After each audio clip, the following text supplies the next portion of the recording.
धर्म ग्रंथों में उल्लेख है कि भगवान विष्णु के आराध्य श्री शिव है और भगवान शिव के आराध्य श्री विष्णु। ऐसे में श्रावण मास में आने वाली कामिका एकादशी का महत्व और भी बढ़ जाता है। इस वर्ष यह एकादशी 13 जुलाई गुरुवार के दिन मनाई जाएगी। यह व्रत करने से भगवान विष्णु के साथ साथ शिव जी की भी असीम कृपा प्राप्त होती है।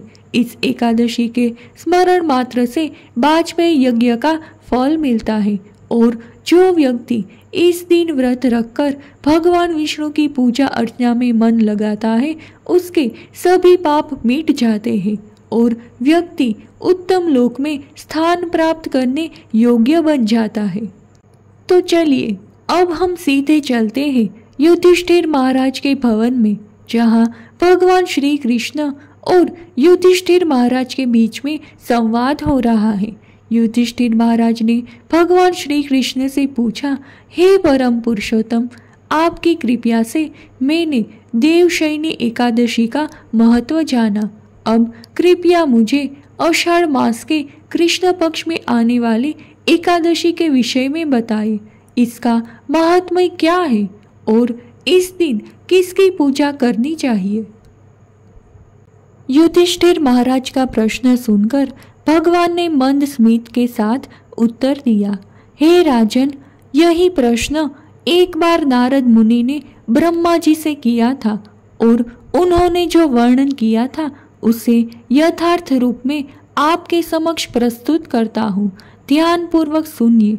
ये कहकर भगवान श्री कृष्ण ने वर्णन करना शुरू किया। अब देखिए, हम सभी जानते हैं कि भगवान श्री हरि के परम शुद्ध भक्त नारद मुनि सदैव पतित जीवों का उद्धार करने के लिए विभिन्न लोकों में विचरण करते हैं। वे स्वर्ग में भी जाते हैं और नरक में भी। उसी प्रकार जन कल्याण हेतु एक जिज्ञासा लेकर वे पहुंच गए अपने पिता ब्रह्मा जी के पास। ब्रह्मा जी के समक्ष हाथ जोड़कर बड़े विनम्रता से उन्होंने पूछा, हे पितामह, क्या आप कृपया करके मुझे आषाढ़ मास के कृष्ण पक्ष में आने वाली एकादशी के विषय में बता सकते हैं? मैंने सुना है भगवान हरि को पसंद ये एकादशी जीवों का हर प्रकार से मंगल करने वाली और उद्धार करने वाली है। नारद मुनि की जिज्ञासा सुनकर ब्रह्मा जी ने कहा, हाँ वत्स, आषाढ़ मास के कृष्ण पक्ष में आने वाली कामिका एकादशी की महिमा इतनी दिव्य है कि इसके श्रवण मात्र से अश्वमेघ यज्ञ का फल प्राप्त होता है। इतना ही नहीं, जो भी व्यक्ति इस व्रत का पालन करता है उसे वन सागर सहित संपूर्ण पृथ्वी के दान के तुल्य और बछड़े सहित किए गए गायों के दान के समान पुण्य फल प्राप्त होता है। ये एकादशी सभी दिनों में शुद्धतम है और पापों का नाश करने में सबसे प्रबल है। इतना कहकर ब्रह्मा जी ने कामिका एकादशी की एक विशेष महिमा का गुणगान करना प्रारब्ध किया। ब्रह्मा जी ने कहा, इस दिन जो भी व्यक्ति एक तुलसी दल के साथ भगवान श्री हरि की पूजा करता है उसे सोने और चांदी के दान करने के समान पुण्य प्राप्त होता है। कामिका एकादशी के दिन तुलसी पूजन का विशेष महत्व है। इस दिन मात्र तुलसी के दर्शन करने से, स्पर्श करने से और उन्हें प्रार्थना अर्पित करने से जीव समस्त बाधाओं से मुक्त हो जाता है। उसे यमराज के दर्शन कभी नहीं करने पड़ते। और यदि कोई भगवान श्री कृष्ण को इस दिन भगवान श्री कृष्ण को 9 अंकुरित तुलसी मंजरी अर्पित करता है तो वो अपने पूर्व और वर्तमान जन्मों के सभी पापों से मुक्त हो जाता है। चलिए अब हम आपको सुनाते हैं ब्रह्म वैवर्त पुराण में वर्णित ब्रह्मकल्प में घटित एक पौराणिक कथा। एक समय नवयौवना तुलसी धर्मध्वज राजा की पुत्री के रूप में अवतरित हुई थी। उस समय वे भगवान नारायण की तपस्या करने हेतु वे विविध तीर्थ स्थानों में भ्रमण कर रही थी। ऐसे में गंगा तट पर उन्होंने विघ्न विनाशक गणेश जी को देखा। अब देखिए, गणेश जी तो अत्यंत सुंदर, शुद्ध और पीतांबर धारण करके भगवान श्री कृष्ण के ध्यान में मग्न थे। उनके इस अत्यधिक पार ब्रह्म रूप को देखकर तुलसी जी उनसे आकृष्ट हो गए, लेकिन उनका गजमुख देखकर वो उनका उपहास भी करने लगी। ऐसे में तपस्या भंग होने के कारण गणेश जी ने उनसे पूछा, हे देवी, आप कौन हैं और आपके यहाँ पर आगमन का कारण क्या है? क्या आप नहीं जानती कि तपस्वियों की तपस्या भंग करना सदैव पापजनक होता है?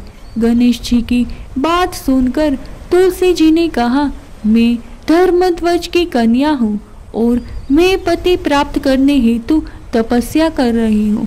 आपको देखकर मैं आपसे आकृष्ट हुई। कृपया मुझे आपकी पत्नी के रूप में स्वीकार करें। इस बात को सुनकर गणेश जी ने कहा, हे देवी, विवाह करना बड़ा ही भयावह कार्य है और विवाह सर्वदा दुखों का कारण बनता है। इसीलिए मेरी विवाह करने की कोई इच्छा नहीं। इसीलिए कृपया आप मेरी ओर से अपना ध्यान हटाकर किसी और पुरुष को ढूंढिए। ये सुनकर तुलसी जी को क्रोध आ गया और उन्होंने कहा, तुम्हारा विवाह अवश्य होगा। जब गणेश जी ने तुलसी जी का ये रूप देखा तो उन्होंने तुलसी जी को श्राप दे दिया, हे देवी, तुम निसंदेह असुर पत्नी बनोगी और उसके पश्चात भगवत कृपा से तुम वृक्ष बन जाओगी। अब ये सुनकर तुलसी जी अत्यंत भयभीत हो गई और गणेश जी को प्रार्थनाएं करने लगी कि वो इस श्राप को वापस ले। लेकिन गणेश जी ने कहा, हे देवी, तुम सभी पुष्पों में प्रमुख बनोगी। कालांतर में तुम भगवान नारायण की प्रिय बनोगी। तुम्हारे द्वारा किया गया हुआ पूजन मनुष्य के लिए सदैव लाभकर होगा। तुम भगवान श्री कृष्ण की अत्यंत प्रिय बनोगी और मेरे द्वारा सदैव त्याज रहोगी। इस प्रकार हम जानते हैं कि तुलसी देवी आगे चलकर शंखचूड़ असुर की पत्नी बनती है और इसके बाद भगवान की प्रिय तुलसी देवी पौधे के रूप में प्रकट होती है। तो ये थी तुलसी देवी से संलग्न पौराणिक कथा। लेकिन क्या आप जानते हैं कि तुलसी देवी की जाने और अनजाने में की गई सेवा के चमत्कार आज के कलयुग में भी हमें देखने को मिलते हैं। ये घटना अरुण लोचन नाम के एक 30 वर्षीय भक्त के बारे में है। जब अरुण लोचन एक बालक था तब उनकी माता ने अनजाने में ही तुलसी देवी के पौधों को विकसित किया और सर्दी में भी उनकी देखभाल की। प्रारंभ में तो उन्हें लगा कि ये पौधा भी अन्य पौधों की तरह सामान्य पौधा है, लेकिन धीरे धीरे उन्हें तुलसी देवी की आध्यात्मिक शक्ति का अनुभव होने लगा। कुछ समय बाद वे तुलसी देवी से इतनी आकृष्ट हुई कि अन्य पौधों की तुलना में वे सबसे अधिक देखभाल और सेवा तुलसी के पौधों की करने लगी।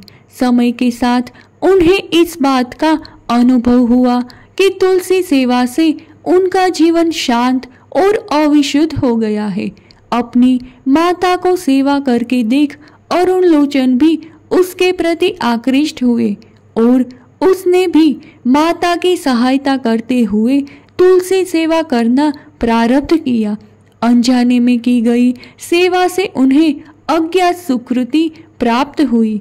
इस प्रकार कुछ समय बाद वे इस्कॉन के कुछ भक्तों से मिले जो मार्गों पर श्रीमद् भगवत गीता की पुस्तकें वितरण कर रहे थे।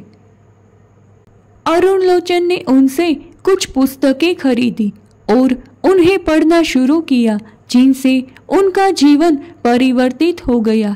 उनकी माता ने भी उन पुस्तकों को पढ़ा और वो भी कृष्ण भावना व्रत की तरफ आकृष्ट हुई।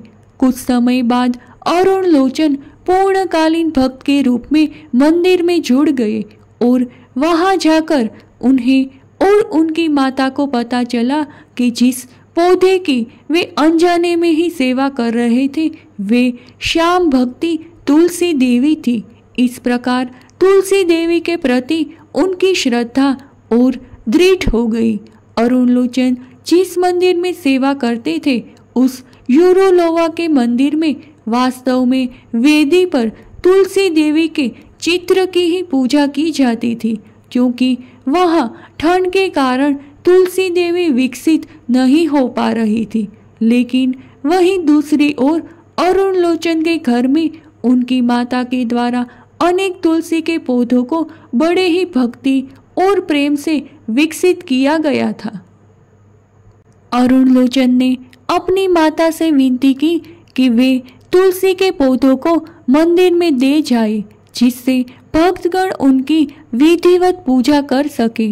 अरुण लोचन की माता ने ना चाहते हुए भी तुलसी के पौधों को मंदिर में अर्पित कर दिया और आज भी वहां सभी भक्तों द्वारा तुलसी देवी की सेवा पूजा हो रही है। तो अब आप समझ ही गए होंगे कि इस कामिका एकादशी की व्रत विधि में सबसे विशेष विधि है इस दिन को तुलसी देवी की पूजा अर्चना करना और भगवान श्री कृष्ण को उनके पत्र या नव अंकुरित मंजरी अर्पित करना। एकादशी के दिन ब्रह्म मुहूर्त में उठकर स्नान इत्यादि से स्वच्छ होकर भगवान की मंगला आरती करें अथवा उसका दर्शन करें। उसके पश्चात तुलसी देवी की विशेष पूजा विधि करें। इसके लिए तुलसी देवी को जमीन से ऊपर एक आसन पर स्थापित करें, उनके समक्ष घी का दीपक जलाएं और उन्हें जल अर्पित करें। तत्पश्चात तुलसी देवी की 4 बार प्रदक्षिणा करें। उसके बाद तुलसी देवी को प्रणाम करें और उनके समक्ष बैठकर हरे कृष्ण कृष्ण कृष्ण हरे हरे हरे राम राम राम हरे हरे इस मंत्र का अधिक से अधिक मात्रा में जाप करें। एकादशी के दिन किसी भी प्रकार के अन्न भोजन को ग्रहण ना करें, जैसे कि गेहूं, चावल, दाल, दलिया इत्यादि। अपनी शारीरिक क्षमता के अनुसार निर्जल जल के साथ, फल के साथ या फिर एकादशी प्रसाद के साथ उपवास कर सकते हैं और अधिक से अधिक मात्रा में हरे कृष्ण मंत्र का जाप करें। संध्या के समय तुलसी देवी के समक्ष और घर में भगवान श्री कृष्ण के विग्रह या चित्र के समक्ष घी का दीपक अर्पण करें। दूसरे दिन द्वादशी पर प्रातः ब्रह्म मुहूर्त में उठ जाए, स्नान इत्यादि से निवृत्त होकर हरे कृष्ण महामंत्र का जाप करें और निर्धारित पारण के समय किसी ब्राह्मण या वैष्णव को दान देकर अन्न प्रसाद के साथ एकादशी व्रत का पारण करें। तो चलिए सर्व मनोकामना पूर्ण करने वाली इस कामिका एकादशी का श्रद्धा और निष्ठा पूर्वक पालन करते हैं और तुलसी देवी के पूजन द्वारा उन्हें प्रार्थना करते हैं कि वे हमें भगवान श्री हरि कृष्ण के चरणारविंद में रति प्रदान करें। जय श्री कृष्ण।